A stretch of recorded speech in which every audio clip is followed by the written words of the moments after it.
Alright, let's put on 2 plates now. Let's try 2 plates for 5.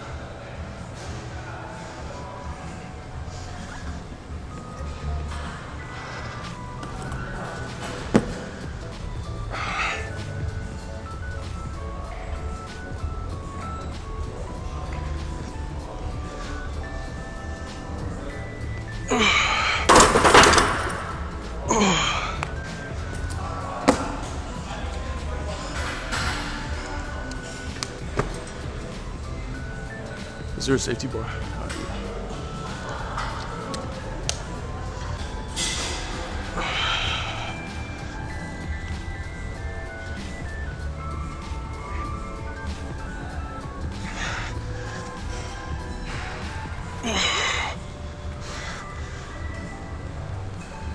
Oh, shit. That was my 3rd set, right? 3rd set? Yeah. Okay. Alright, yep.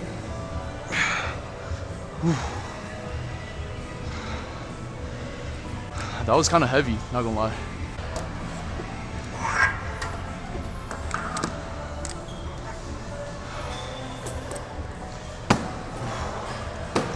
I feel like it's significantly harder on the bumper plates because when you bench and you push it down, the bar it bends and then goes up, so it's a lot harder. I think a lot of people, they say like when they start their chest day, they do like chest press or like dumbbells first, which isn't necessarily bad. I choose to do barbell first. When you're just starting your workout, you're at your highest level energy, so I want to put that energy into the barbell bench to like increase my bench, if that makes sense. All right, yeah, let's go.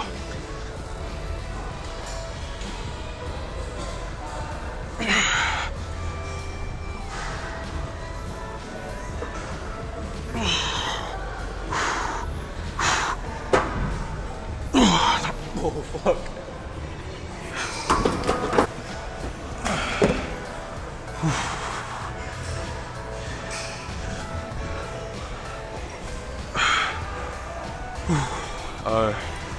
This will be my last set and my superset also.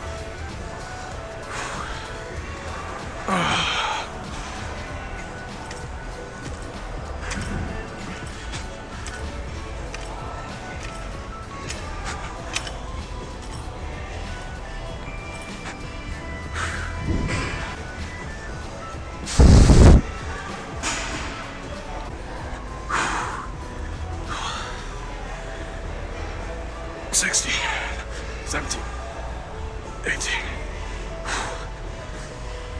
$19, $20.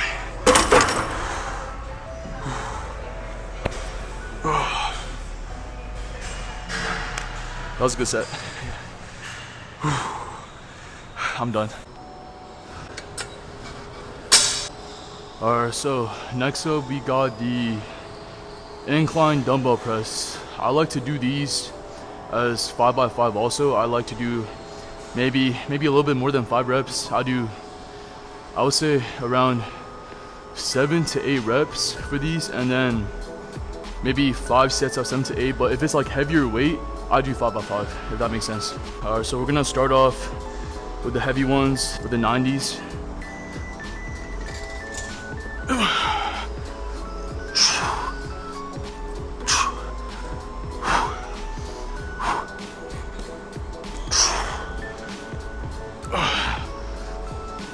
Oh yeah.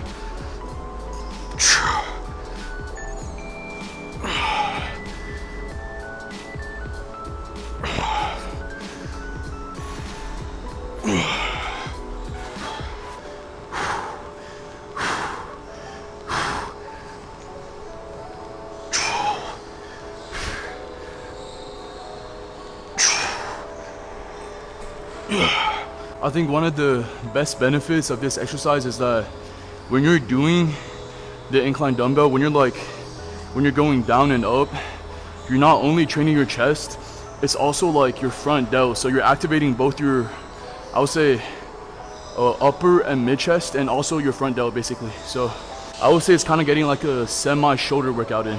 But I would say this exercise alone doesn't really target your shoulders that well. So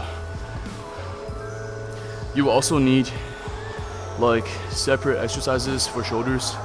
Like this alone won't make your shoulders grow like massively big. You will also need maybe lat raises or like shoulder press, I would say.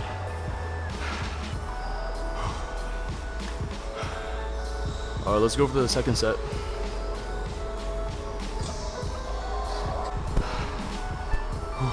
All right, let's go.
Alright, so now we're gonna be doing triceps.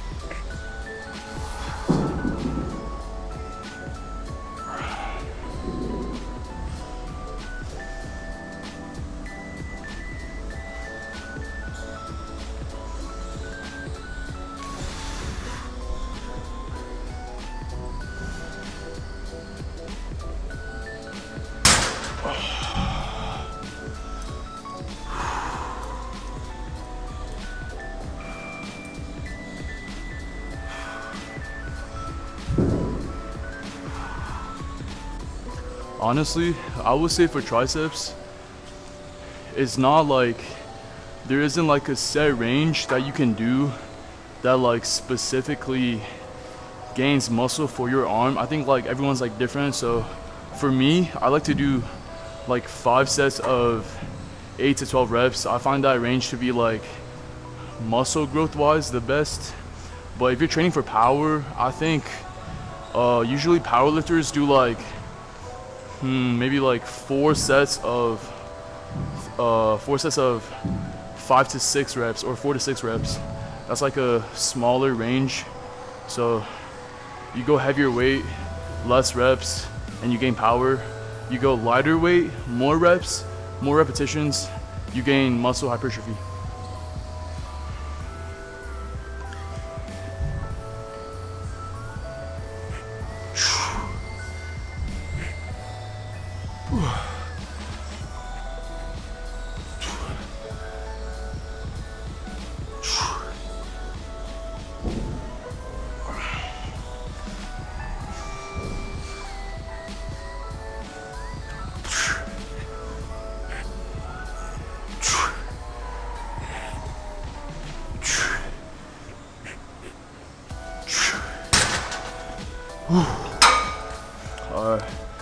change the weight up to, I was doing 130s. Let's change the weight to 150s. When you have like a really good tricep pump, you should feel like when you bend your arm, you should feel like there should be a hard part right here that's like stopping you from bending your arm. When you bend your arm, your triceps should feel very stiff, like it's like swollen. That's when you know you have like a good pump, to me at least. Okay, let's do 2 more sets of this and then we will switch to the rope.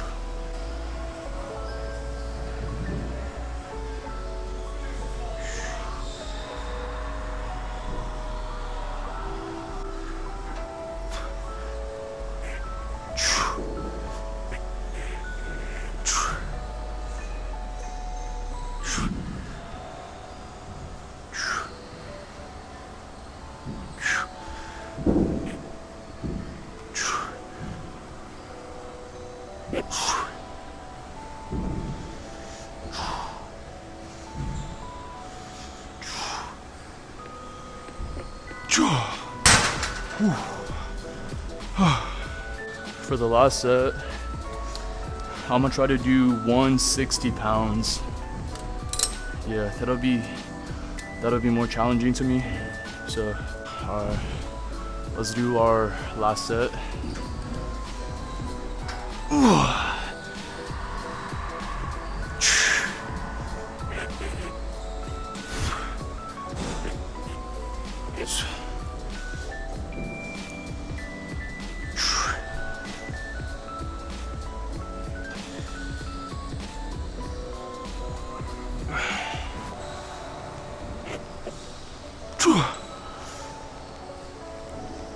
Eight,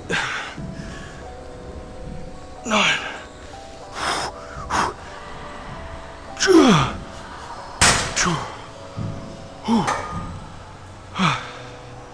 That was a good set. Should we do single arm triceps or both arms? Let's do single arms. Alright, so next up we got the rope. This is more, I would say, single arm isolated triceps. So when you do this, you push down with one arm and you isolate the whole entire tricep. You go down, you want to get a squeeze at the bottom, squeeze it and then go up. So up top, go down slowly, squeeze, feel it like tighten up and then go up and then again. I feel like for the single arm, you don't need to do really heavy weight. You just have to find a weight that you feel comfortable with and a weight that you can do like at least 7 reps, at least 8 reps for muscle growth. So yeah, usually I try to do like, let's do 50s for now. Let's see how it goes. All right, let's go. Yeah, so 50s are good.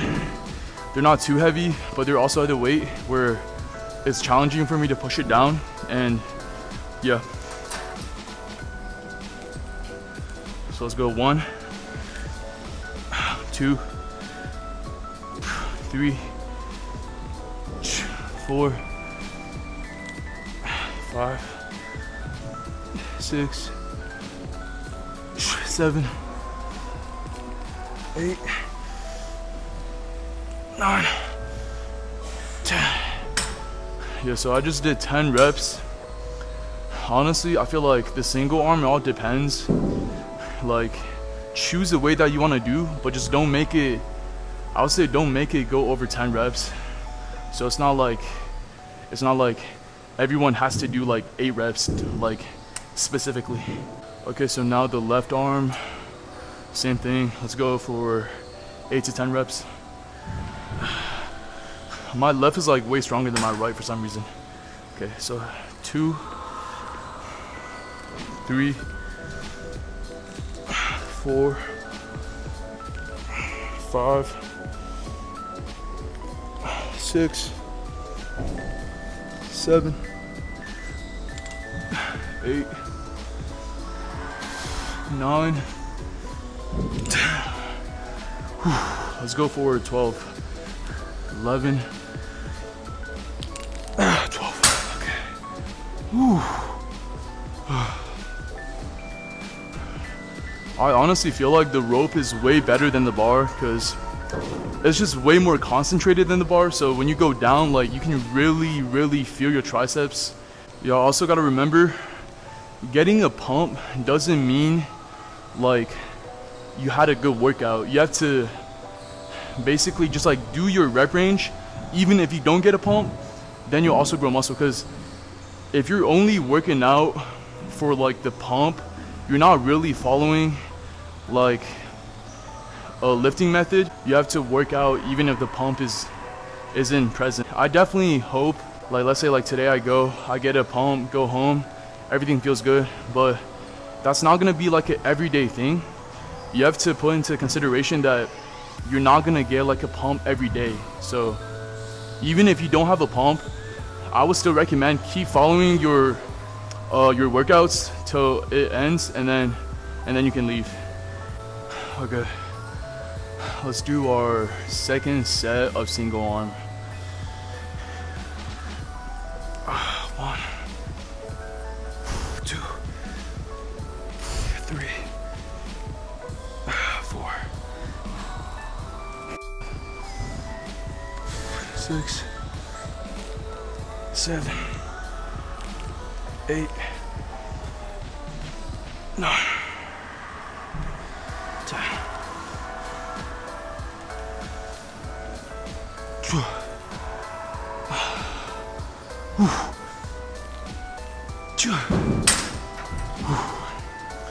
Alright, let's change the weight up to 60. Yeah.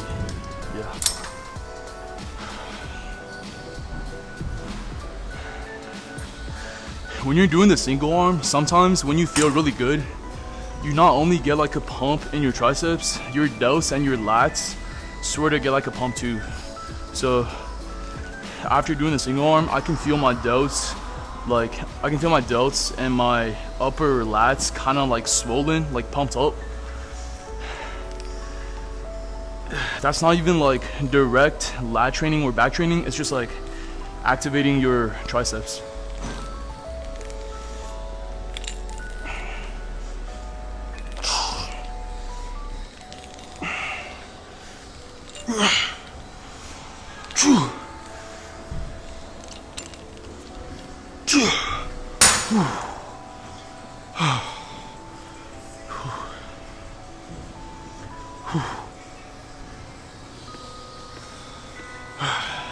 I think for the single arm, let's do like 2 more sets, and we'll switch to the reverse bar. You like put it here, you go down. It's like the opposite of a 2-hand bar. Push it down, push downs. Yeah, see, like after doing the single arms, like I do this pose, I just like put my hands right here. I can feel my side delts getting like super pumped, and my lats like a little bit pump. Main muscle group I trained was still triceps. So yeah. Okay, let's do our third set.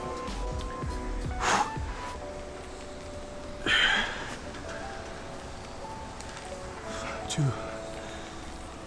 3, 4, 5, 6, 7, 8, 9, 10. 1, 2,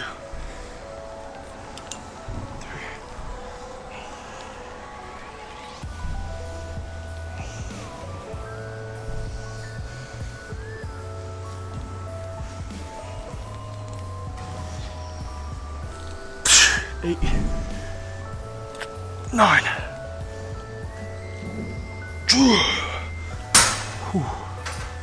Okay, so we're done with the single arm row push downs. We're gonna do the reverse 2-arm push downs now. For this one, I'm gonna try to go for 100 pounds, or let me see. Yeah, 100 pounds, yeah. let's see how I respond to that. If it's too heavy, I'm gonna go down. For this one, the bar should be at your chest, I feel like. So when you like bend down, your hands are like right here. And same thing as the normal push downs. You do this, go here, and then you just pull it here and then push it down. So yeah, just yeah.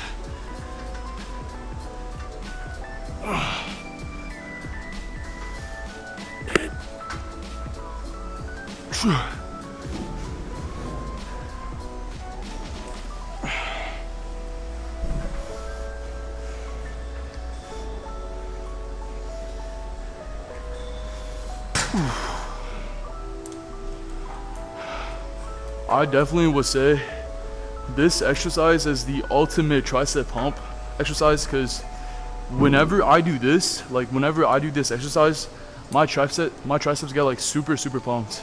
You don't necessarily feel your triceps during this workout, but your muscles get like super pumped.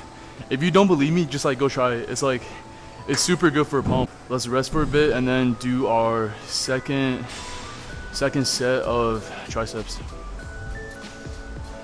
Okay, let's do our second set of this. All right, let's see. I should grip it this way. Yeah. Yep.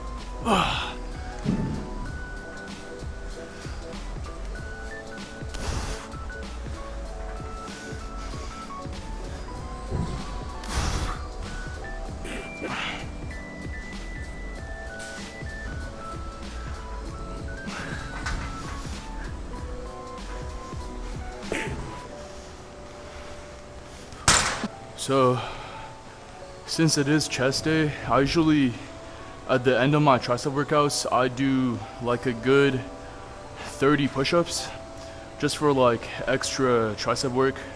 So yeah.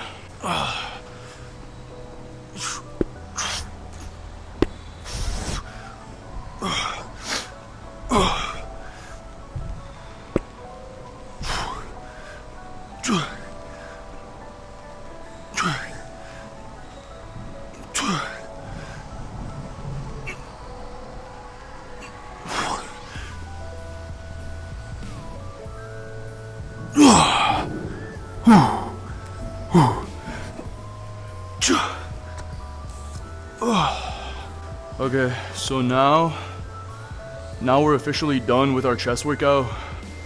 So now we're just gonna do some hip mobility exercises. I have like really stiff hips, so at the end of every workout or every other day, I do like push-pull legs.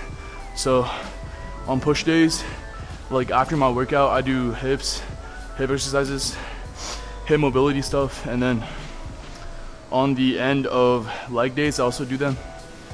So yeah, I'll show you guys what I mean by doing hips. What you want to do is grab a dumbbell like this and this. So I'm gonna take my shoes off.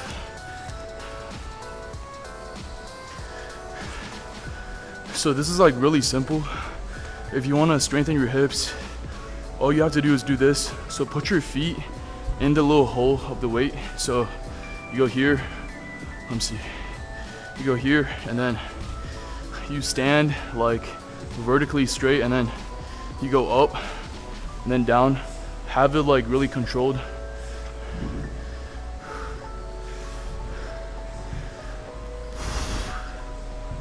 So unfortunately, my camera died again, so I'm using my iPhone 14 Pro right now. I like to do around 5 sets of 10 reps for this, and then the other one I'll show you guys later. So let's do it right now.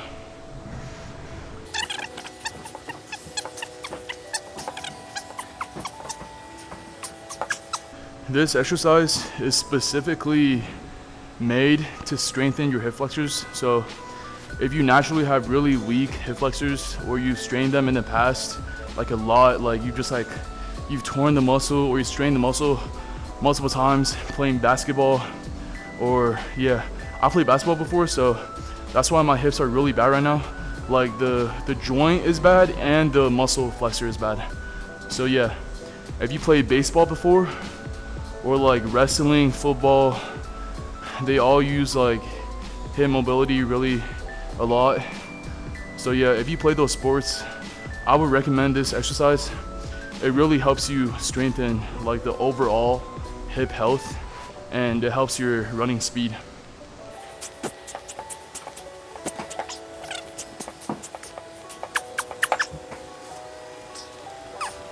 Also, stretching your hip flexors can really help the mobility, but it doesn't directly strengthen your muscle. So at the end of the day, you still have to train them. But I mean, I guess like stretching does help. Like it helps it become more flexible. It just doesn't like help the muscle stabilize, you know? So always remember to do some hip mobility exercises. It really helps your overall health, your lower body health, and it helps your sports.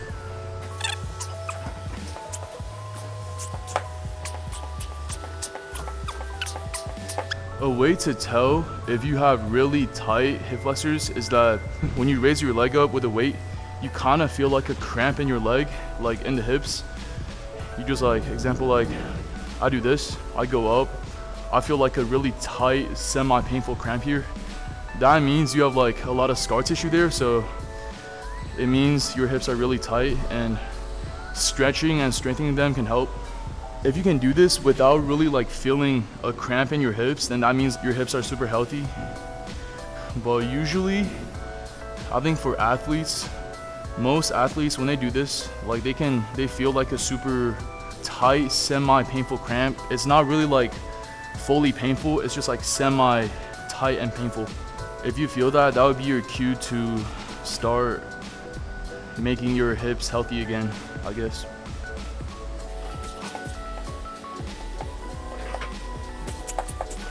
Okay, so the second exercise I would recommend for hips is you basically grab a small weight here and then you put it here, and what you're trying to do is you put it on, so let's say I'm doing right legs, right hips, right hip, right? And then I put the weight slightly to my right, near my foot, and I go like this. I go left over, right over, left over, right over. So what this does is they activate like a muscle in your front hips. So it's also like a stabilizing exercise.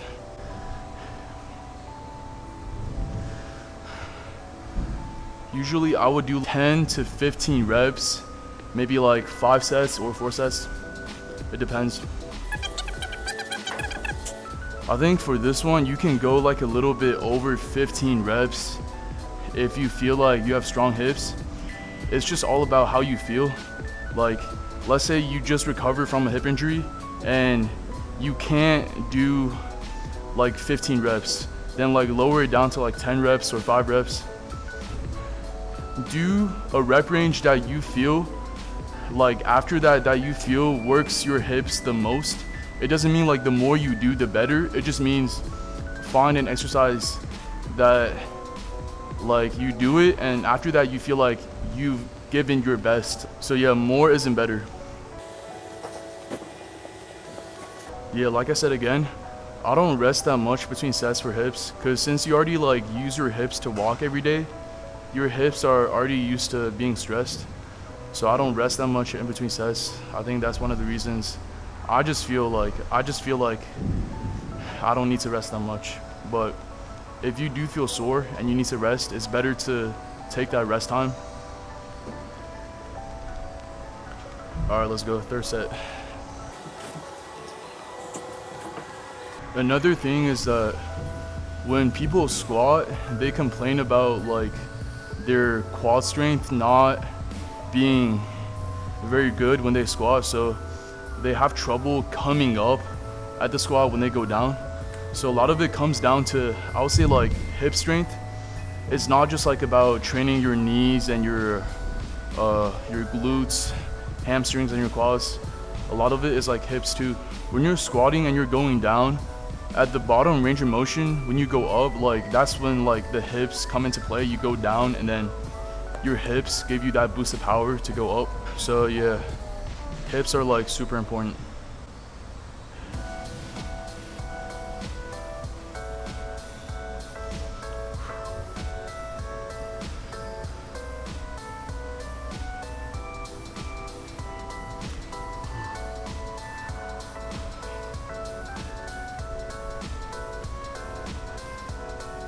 I also think that training your hips stabilize your core a little bit, because when you're doing this, you're also activating like your little bit of your abs.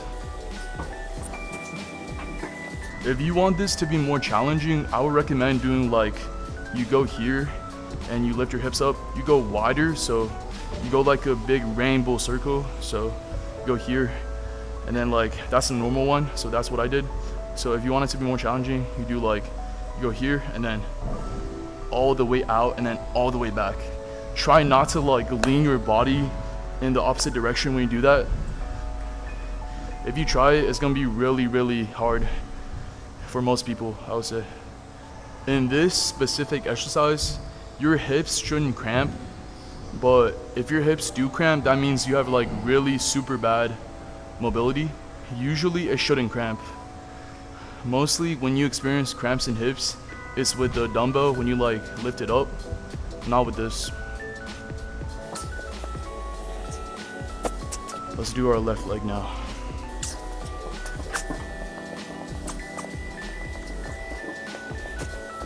When you're doing this, you should also feel like a good amount of tension on your quads. If you don't feel your quads activating, then that means like your hips are carrying, kind of. Like I think overall, you should feel the soreness in your hips and your quads like right here. Especially when you're doing this, you should feel tension like right about here. So when you lift this up, you feel it like, you feel your side hips, hip flexors, and then you feel like a string or 3 strings of muscle like right here. It's 20. Oh.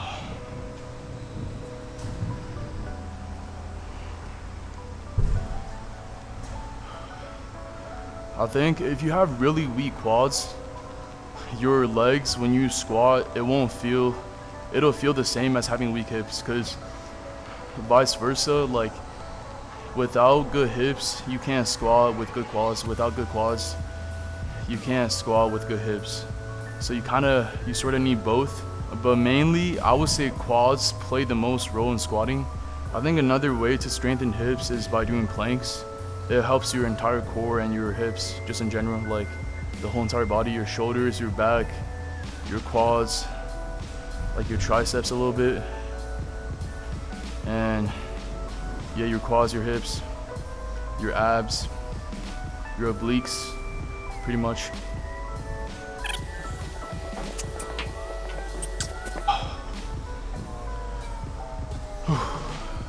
I used to strain my hips so much to the point where I would do strengthening exercises for my flexors, hip flexors, but that would lead to re-strain again. My hips were just like super, super weak at that point, and like there was like so much like scar tissue building up that even strengthening exercises, like they put stress on my hips, and basically the scar tissue couldn't handle it, so like it re-tore, I guess, pretty much. So yeah, if you like ever dealt with repeated chronic strains on your hips, I would just like do this. Honestly, I would start with just like walking around your neighborhood, just like nature walks. That will help the hips if you just strained it. And then after that, after like maybe like a week, you start like doing rehab. So yeah. Whew. I'm not gonna lie, it really worked my quads a lot.